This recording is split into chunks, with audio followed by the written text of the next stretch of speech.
Today on the MrMaple Show podcast, Matt and Tim count down the top 75 Japanese maples of 2024, numbers 50 through 26.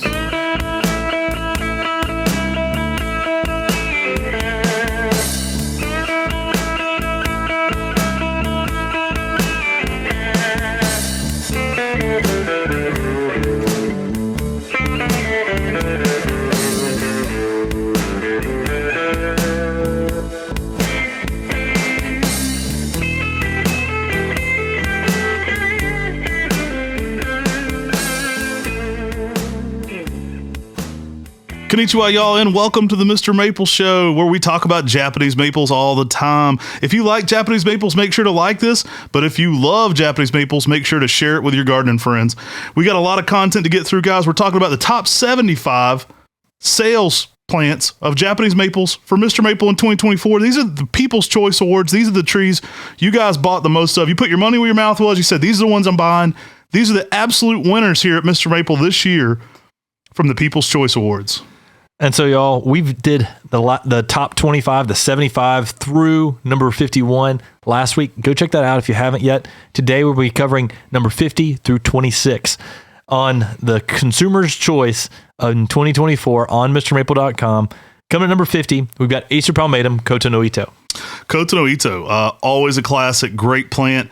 You know this one. It's got the angel harp strings. It's the thinly layered tree. It's one we keep in stock pretty regularly, so it put up big numbers here. Again, I always let people know, we had part one to this where we did 75 through 51, and I let people know during that. So if you hadn't heard that one, make sure to check it out as well. But I let people know, some things we have bigger numbers in. So some items are going to be more popular because we had several thousand of them. Some items are going to be more popular or less popular on this list because we only had 100 or 200 of them. So Koto-no-ito is one that pretty much stayed on the website most of the year. It's been up a lot. Sold several hundred of these. Very popular. Anything in this top 50 list, put up some numbers on MrMaple. Tim actually mentioned the last one. We've had, I think, 1,500 different maples list in 2024, somewhere around there. So if you're in the top 50, you put up some pretty significant numbers. Koto-no-ito, a fan choice for good reason. Durable, heat tolerant, great golden yellow fall color. Just an absolute gem of a plant. Typically 6 to 8 foot in kind of a 10-year span. Once you get a larger one, people really get enthralled with this one, especially as you get some size to this one. It really tends to catch a lot of attention. Yeah, some protection from the hot afternoon sun goes a long way with the growth rate on Koto-no-ito. It has those really thin leaves in the early spring. New growth in the summer is a little bit larger, but that new growth in the summer will return to that extremely thread-like structure in the next spring. It is one of the finest leaf of any of the Linear styles. The name, just Japanese harp strings, when you see this thing blowing in the wind, it adds a really nice presence in any garden. Koto-no-ito, it's a classic. We've got one almost as a centerpiece right in front of my mom and dad's house at Maplewood Gardens. And everyone's always talking about it because it's so different texturally than many of the other Japanese maples. All right, guys, coming in here at number 49, we've got Acer palmatum Catalina yatsubusa, another amazing variegated Makawa yatsubusa form. It stays on MrMaple pretty regularly. Several hundred of them sold this year. One of our top selling Makawa forms on MrMaple for the season. Makawa forms are slow. They're hard to get produced because they don't produce a ton of sawnwood. Well, this one put up some big numbers, and for good reason. You guys grabbed Catalina yatsubusa at open houses. You grabbed it on shock drops. You grabbed it on 10 at 10s. It stayed on the website a good amount of time, so I hadn't had to come back too many different 10 at 10s. It's kind of been up and just putting up numbers. Yeah, several hundred. It's a little selling it a little bit short. We've sold a ton of these. Yeah. A ton of these. Yeah. When it comes to Makawa types, it's one of our most popular selections, especially of a variegated Makawa yatsubusa selection. And it's one that we've put in some of the biggest numbers and been able to offer more of these than any of the other variegated Makawa types. It just has this unique structure to it where it just has like this irregular leaf. It's almost like something like a Dr. Seuss on a Makawa yatsubusa tightly layering form. It is a next level selection. Good red fall color as well. This is a tree I think more people need to be growing, and we're going to be offering hopefully more of these in 2025. Oh, it'll be back for sure. I just did some numbers real quick while you were talking, and it would be third place, including Makawa yatsubusa, amongst all Makawa forms. So it put up some pretty significant numbers.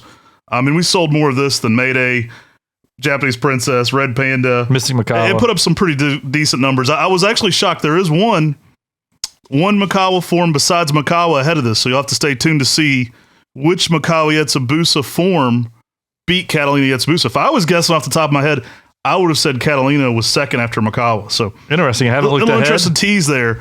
I was assuming it was second place, but it's actually third.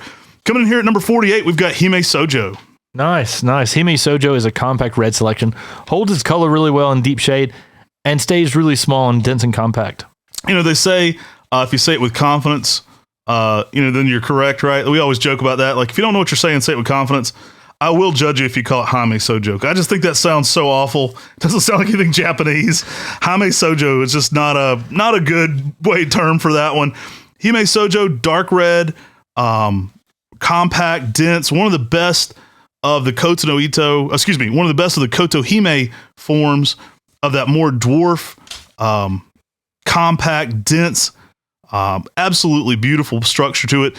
Now, you can change the shape of these a good bit. I've seen growers stake this one and significantly change the nature of this plant. If you're not staking it, it's going to be shorter, a little bit wider, growing more like Koto-Hime.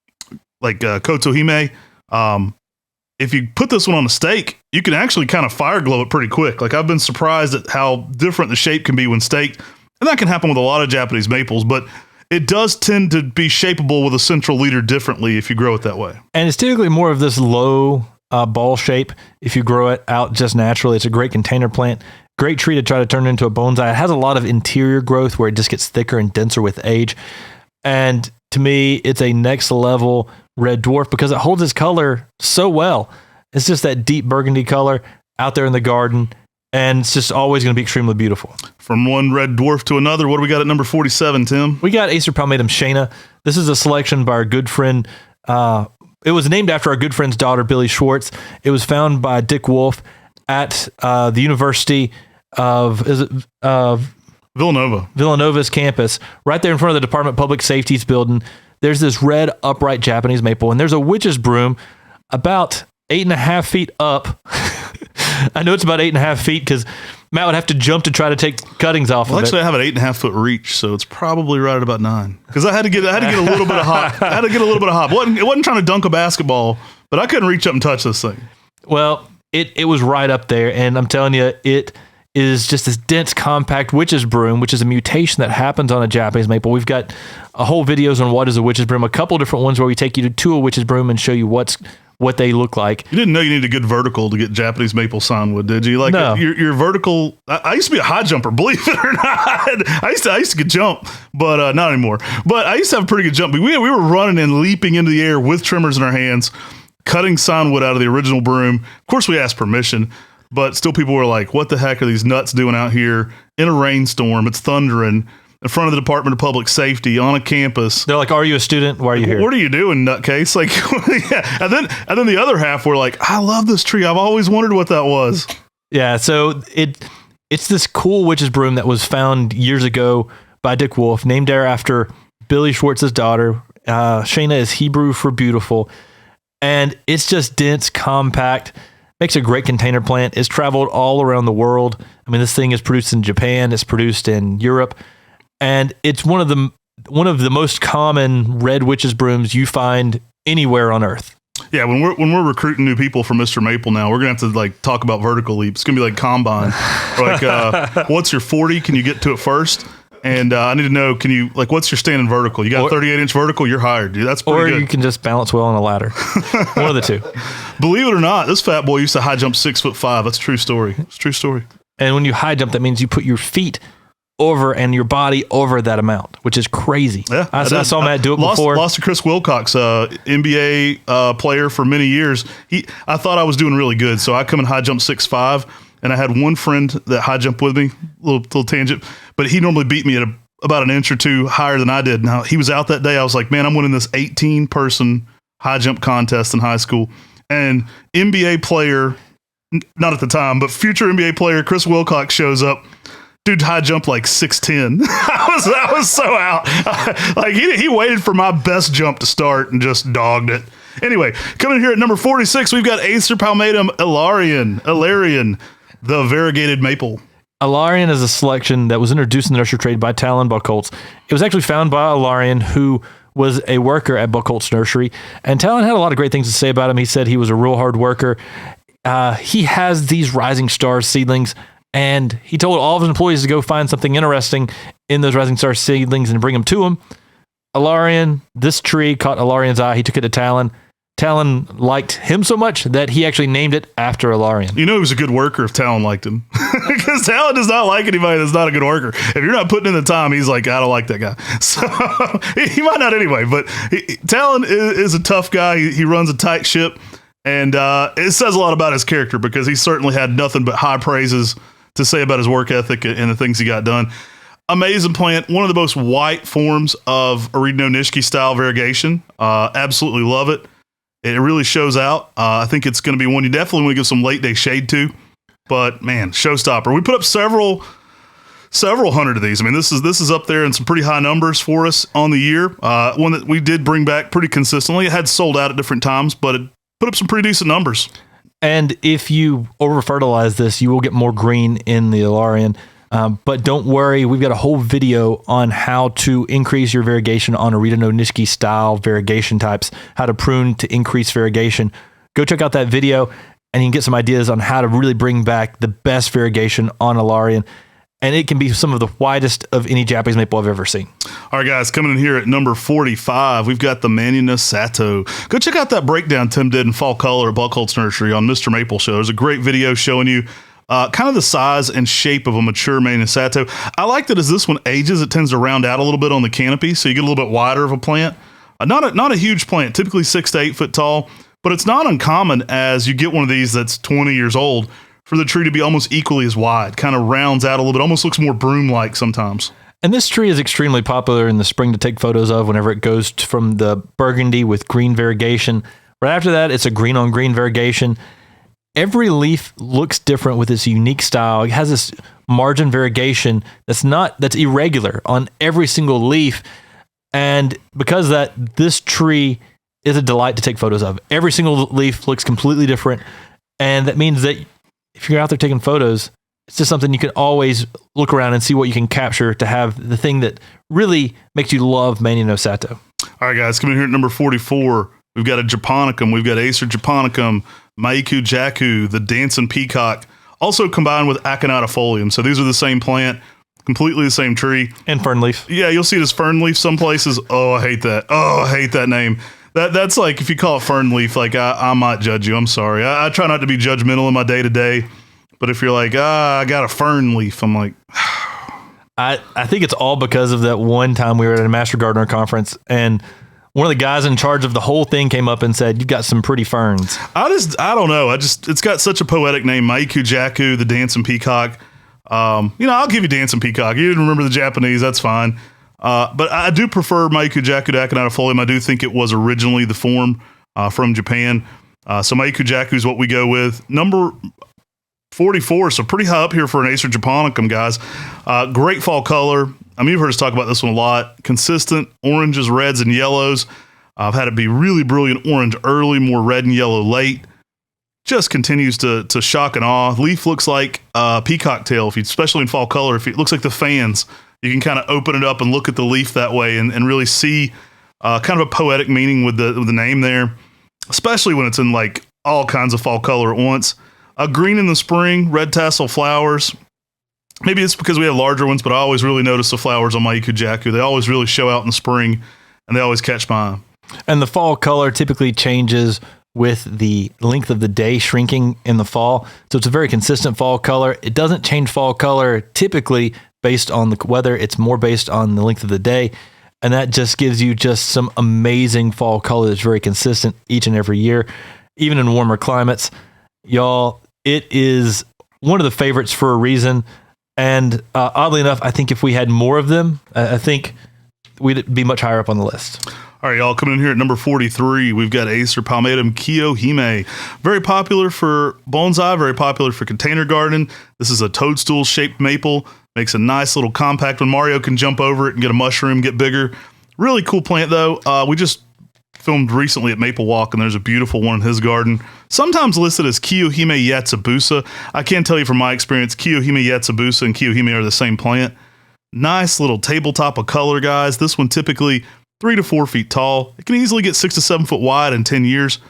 Makes a perfect tree for in front of a patio window or things like that, or a window that you don't want the tree to get up over a kitchen window. You don't want it to overgrow your patio next to it, things like that. Perfect spot for that. Now, Kiyohime is extremely underrated for spring color. It really has a nice, really nice red-purple border in the early spring that looks almost like flowers as it's leafing out. And it's very attractive, very beautiful, and is possibly my favorite time for Kiyohime. The structure is amazing, and this is one of the reasons why this selection is very popular for bonsai, popular for containers as well. Kiyohime, easy to grow, and it just makes such a unique shape in the garden. Yeah, especially lovely when it gets larger. I've seen these in real high heat conditions doing well too, so pretty heat tolerant. Talking about larger, we're coming at number 42, one of the fastest growing Japanese maples. We've got Acer palmatum Seiryu. Yeah, Seiryu gets out there, guys. Typically over 1.5 feet of growth a year. It's one of the very fastest growing Japanese maples that we offer. It's an upright lace leaf. There's so many great things to say about Seiryu. We've said them all on this show before, but great red fall color, very heat tolerant, great way to provide shade for your other plants. There's a reason why we sold several hundred of these. It's a hitter. I mean, it's a plant that checks a lot of boxes. If you're looking for fast growing, a lot of people say, "Oh, well, I'll be dead in 10 years. I need one that gets out there quickly." Well, you can enjoy Japanese maples. I always stop people right there and I say you can enjoy them at every single size. And if you go to 60-year-old gardens, they're not as impressive as 10-year-old gardens, if you want to know the truth, or 20-year-old gardens. Those are typically the ones I enjoy the most. So it's never too late to grow Japanese maples. People say that. I'm like, my gosh, I get more enjoyment going to look at 1 gallon sometimes than I do looking at 40-year-old trees. So you can enjoy them at every single size. But one of the beauties of Seiryu is you're going to watch this one grow. You're not going to come back and look at it each year and go, well, did my Seiryu grow any? I don't think it moved any. Like, you're not going to be fooling yourself with this one. It takes off. It gets out there. And it has great characteristics. That lace leaf upright gives it a real whimsical look. The heat tolerance is awesome. And then that bold red fall just gives it something different for a different season. I was shocked when we were walking around gardens in Kyoto with the TV show Nippo ni Ikitai, and we were seeing Seiryu being used in traditional Japanese gardens. And you didn't see a lot of cultivars there. You didn't see a lot of cultivars. And yet we saw Seiryu in fall color just rocking it out at some of these Japanese gardens. It's a consistent fall color. It's heat tolerant. It's easy to grow. It makes sense why they'd use it, but it's unusual to see a cultivar used in traditional Japanese gardening. And because this has such a unique lace leaf, it's easy to spot and identify when you see it out there in the garden, being that it's upright and so vigorous. Y'all, it is easy to grow and is typically one of the biggest trees we see in most gardens, and it's not always the oldest. So it gets out there and makes a statement. If that's what you're looking for, Seiryu is a great tree for you.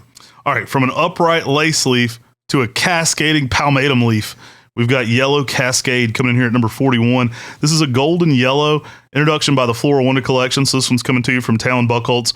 You know, we own Buchholz Nursery, so you're going to see a lot of Buchholz trees get high up on our list. One, we got them in big numbers, but we love Talon Buchholz's collection, so we produce a lot of them in big numbers. This one did kind of surprise me. I was kind of shocked to see this one so high up on the list. Yellow Cascade is really popular for having a large leaf and getting to more of a butter yellow. You get kind of more of that butter crisp kind of yellow color on it, especially midsummer. I definitely recommend some late day shade in your hotter zones. This one, much like Ryu say, you kind of stake it up to the size you want and then let it do its thing. So it's very malleable. You can change around the shapes of a lot of those extremely cascading forms, like Ryu say. I tend to put this one at 5 to 6 foot and then let it do its thing. But you can train this over trellises. You can train it in weeping baskets. You can train it to hang over a bigger pot. There's a lot of different ways to kind of style Yellow Cascade.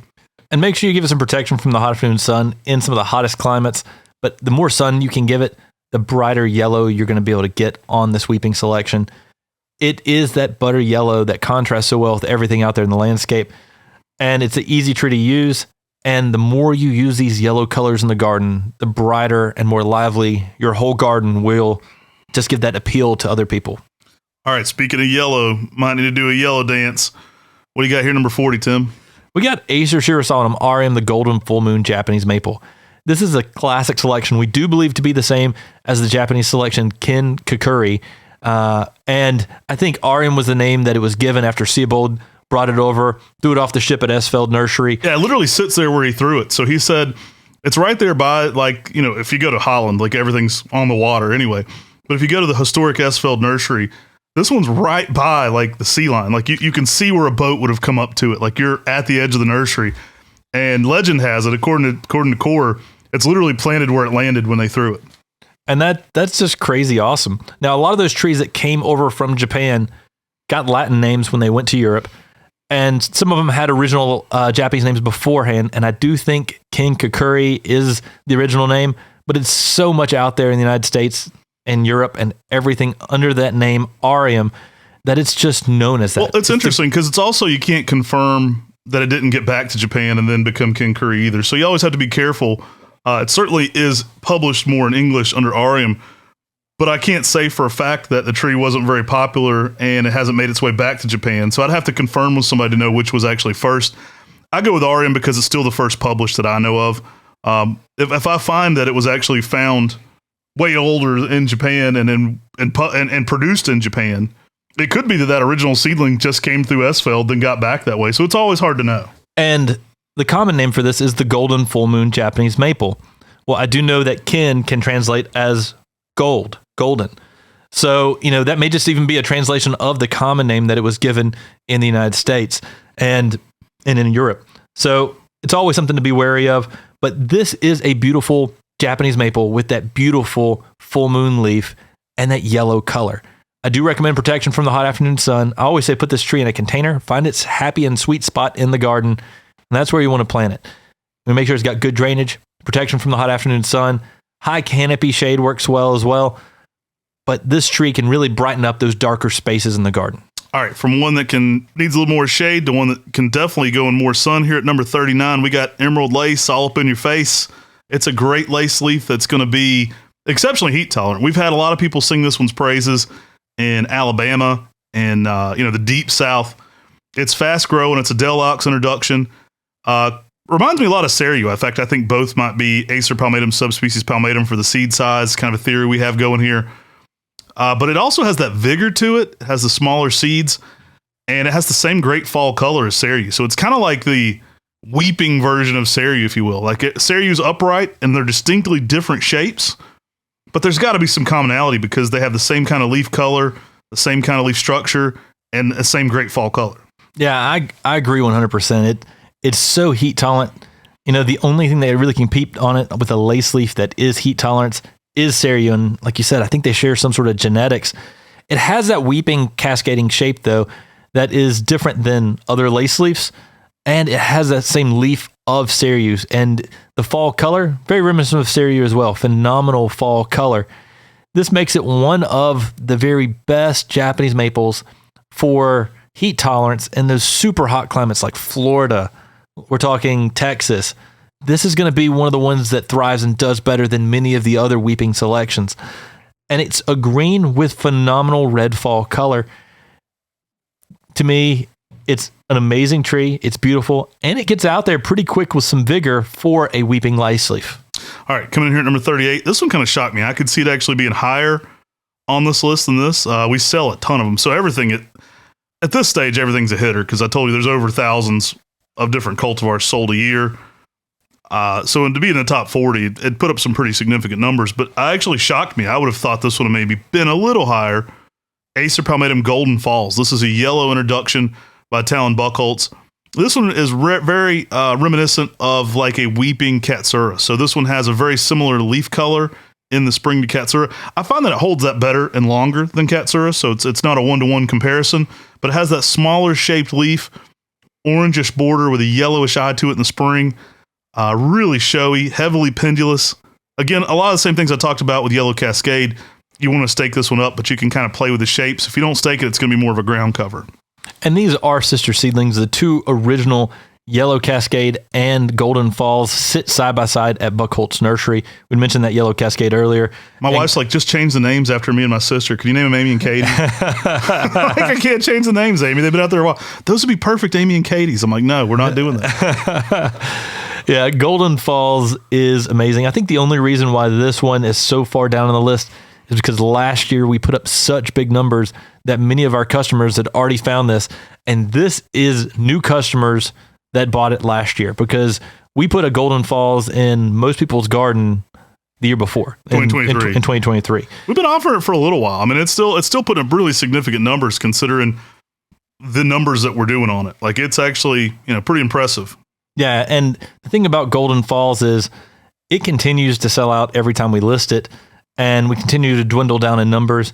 And then I find another set somewhere and I say, shoot, we need to relist this again. So it hasn't been on the website 100% of the time this year on Mr. Maple like it was the previous year as well. It's probably some of the reason why it didn't put up quite the numbers, but it's one that's going to continue to put up high numbers, and it's a newer selection that has quickly becoming a staple in the trade. All right, guys, coming in here at number 37, we got another Buckholz introduction. I consider this to be the best of the Ghost series, and I'm correct, and Tim's wrong on this, but it's Acer Palmatum Amber Ghost. Best structure, best fall color, favorite spring interest. It's just hard to beat Amber Ghost. Yeah, Amber Ghost is one of those selections that really, really is extremely beautiful. It's got that amber color in the early spring, strong reticulated variegation, good upright form, amazing fall color as well, really nice heat tolerance. But I will say, it's coming at number 37, and we haven't ran into Purple Ghost yet, meaning the consumer choice agrees with Tim. Oh, no. I will preface this with saying they were not equal in number produced. So if they were equal in number produced, I think Amber Ghost would win. So there is a caveat there. You can't say that more people prefer Amber Ghost than Red Panda, which was lower on our list. I don't think you're comparing apples to apples with Red Panda and Purple Ghost and Amber Ghost.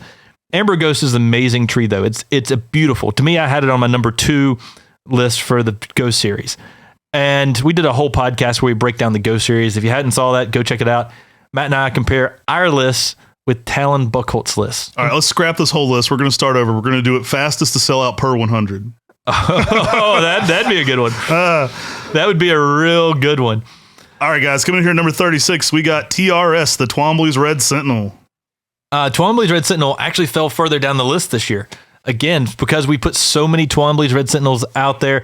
The numbers, though... We've had that be in the top 10 before. But you look at these numbers, and these numbers are pretty darn high. I'm wondering if these numbers would have matched our top 10s from last year. Yeah, they could be consistent. Like, it'd be interesting to see if that stayed sales-wise the same. Other things just reached above it. And I think that could be the case here. Always popular, one of the best columnar Japanese maples out there. Definitely the best columnar red. I mean, it's the most produced columnar red. Twombly's Red Sentinel, typically very narrow, puts on a good bit of growth, 8 foot in 10 years typically. In a 10-year span, unless you're cutting the top out of this one, it shouldn't be much more than about 3 to 4 feet wide. Now, the next one really surprises me. Peve Starfish coming at number 35. I would not have guessed that we'd have sold that many of Peve Starfish. I put it on our underrated list, and I'm guessing it was not that underrated. Like, you guys really like it. We just had a lot of them. Yeah, I thought you guys thought it was underrated. I did an underrated podcast, but apparently the fans love Peve Starfish more than I thought, because we've had a lot of them, and we've sold a lot of them. I didn't realize how many of them we had. I think that's the thing that's underrated to me. Right. And I'm also looking at the number sold and the amount it made. I'm like, that did pretty well. That was pretty popular. Shockingly popular. That's insanely popular. Peve Starfish has that curling leaf shape. Really cool introduction from Piet Vergelt. You'll see Peve on a lot of his introductions. Talon actually recommended Starfish to him. Pretty cool story on that one.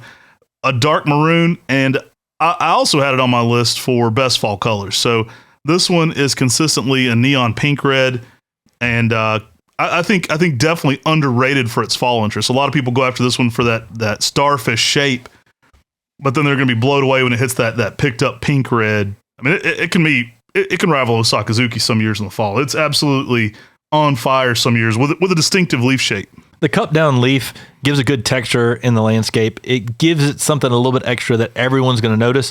But the fact that this tree reaches 8 feet in 10 years on that mid-sized upright makes it so easy to use in the landscape and garden that if you're just looking for a small red upright Japanese maple, this one's going to be the one you want to go with. And the texture is a bonus. The fall color is a bonus.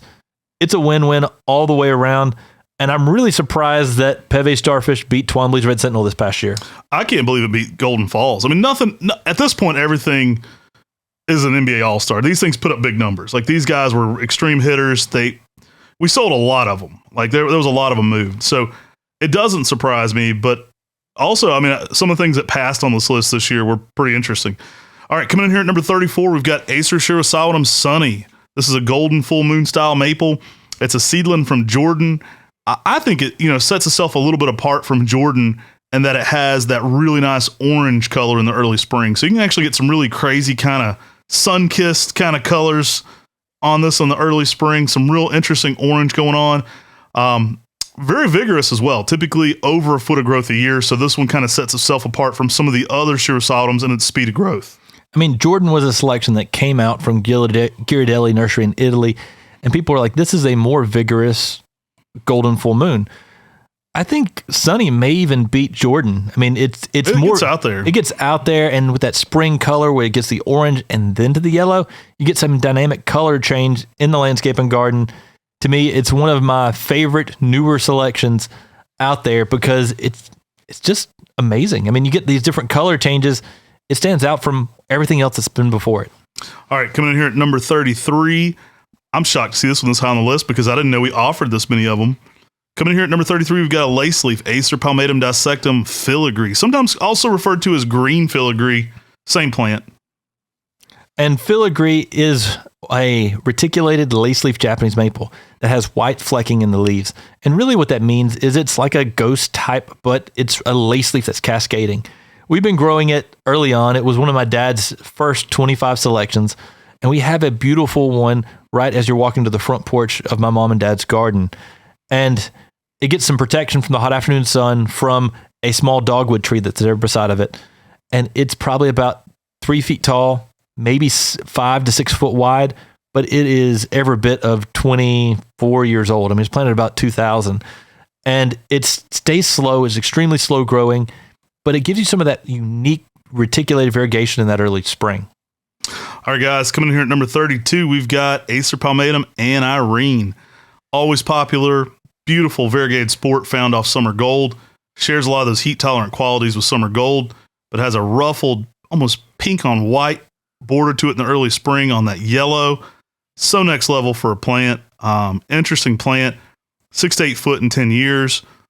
Really beautiful, but also just kind of has a really dynamic leaf shape. Like each leaf kind of has a real regal look to it, which is really impressive that it looks so dainty, but the thing is so durable. Yeah, I mean, for me, that variegation on a summer gold is just next level. My favorite time is just when you get those dynamic contrasts in the early spring between the interior part of the leaf and the exterior part of the leaf. It's one of those selections that has a really strong upright habit, and it appears to be almost as heat tolerant as summer gold as well, making it a great yellow tree to use in the landscape. We mentioned it before, but you pair this with something like that Manyo no sato, and you've got something crazy, colors playing against each other on trees that have irregular variegation. Pretty cool combo. All right, y'all, coming in here at 31, we've got the greatest Japanese maple of them all in the ground. So this might be my favorite of all plants, at least the original. I got to say the original is the best maple on the planet. We got the Nakakamado weeping, y'all, coming in here at number 31. This is the national treasure of Japan. It sits on a hillside in the Fukushima Prefecture at a temple, and it's a Japanese maple that is over 400 years old, by some accounts 600 years, and it has wooden stakes that hold up some of the branches that are over 200 years old. It's one of the most amazing trees to see in real life that I've ever seen, and the photos are pretty awesome as well. Matt and I got to visit it years ago when we were on Nippon Nikitai, a Japanese television show put on by Tokyo TV. And Nakata-san, who came and visited our nursery, we did some videos with him, actually was nice enough to drive us out to see Nakakamado weeping. And it was a rainy day in November in fall color. All right, guys, coming in here at number 30, we've got Orange Dream.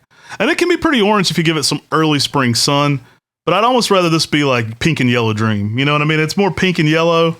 If you have a little bit of sun, I think it gets some really nice pink shades of pale going on over top of the yellow. Most of the season, it's more of a soft yellow. Now, early spring, if you're giving it a little bit more sunlight, and this one doesn't like a lot of light, you kind of got to be careful with too much light. But if you're giving it a little bit of light, you can get some great shades of orange. Yeah, Orange Dream is one of the original yellow trees. Again, a selection by Ghirardelli Nursery in Italy. Not sure how they're getting all these amazing yellow trees.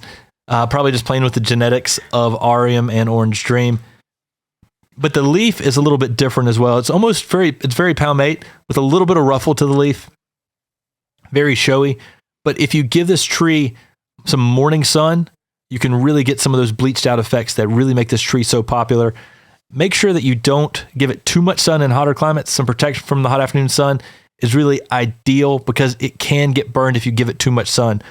But there's nothing quite like an orange dream in that bleached out yellow color during the summer. It just lights up the landscape. So if you don't have one of those, you should be checking it out in 2025. All those great yellows coming from Italy. I think it's the garlic. I think they're giving them some garlic. Maybe it's chocolate. I think it's got to be the garlic. Could be the chocolate. Coming here at number 29, we've got Rhode Island Red. Rhode Island Red is such a fun little dwarf compact red Japanese maple. Great for containers. Great for small places in the garden. It's that dwarf blood good that everybody's been looking for. And it's easy to grow, beautiful, and fits in small spaces. This one is perfect for a patio planter. Like, it really just does everything you want. It makes a small ball shape on its own, typically 4x4, even in the ground. So it's going to slow down a little bit in the pot. Makes a perfect, dense, compact tree with that larger Emoenum bloodgood style leaf almost. So it's a bigger leaf. Really showy and bold red, great red fall color. Dense and full. Typically, you can't see into a Rhode Island Red, especially a mature one. The structure's so dense that when you look into it, you're still going to be seeing foliage. Just hits a lot of categories. When you put this in a container and just put some sedums and things around it, you're going to have everything you want in a planter. I think about the Dallas Fort Worth Botanical Garden when we were walking through now, early spring. They had those Rhode Island Reds along the walkway. They had the red uprights on one side, the Rhode Island Reds on the other, and they were just sort of their entranceway into one of their Japanese gardens. And it was one of these things where they were just so beautiful, such bright red out there. It was very impressive to see such large specimens of Rhode Island Red. It was the red maple reels, so they had to have some real good Rhode Island Reds there at the beginning. I mean, those things were nice. I mean, they were sharp. And that, for the longest time, my mind is ingrained with certain plants. I've got Rhode Island Red in the blue pot at NJ Acers. The first time I saw it, I took a photo of it. It's on our website. The J.C. Ralston Arboretum, I saw it in a little small Rhode Island Red in perfect spring color. And it's just this cherry red. And I'm like, wow.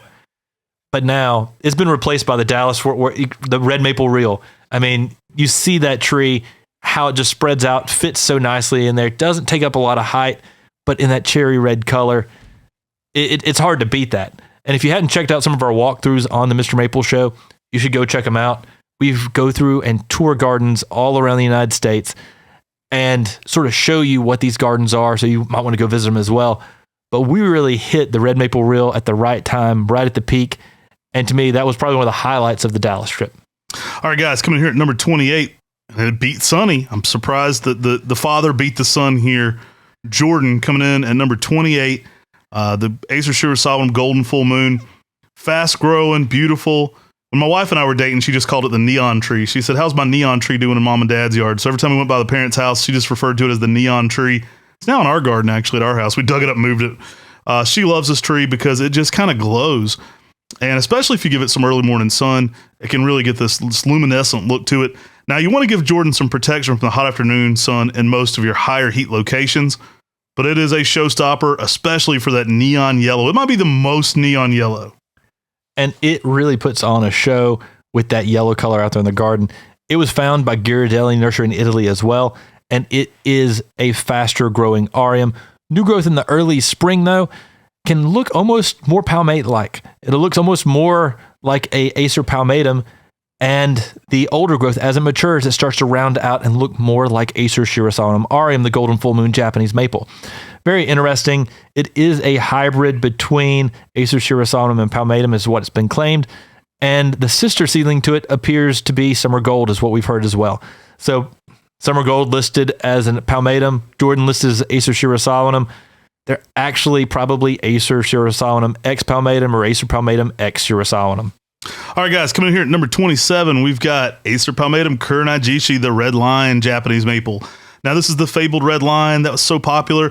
It is the red Shishigashira form. Reminds me a little bit of like Teroyama X Shishigashira. You get a more elongated foliage on this one.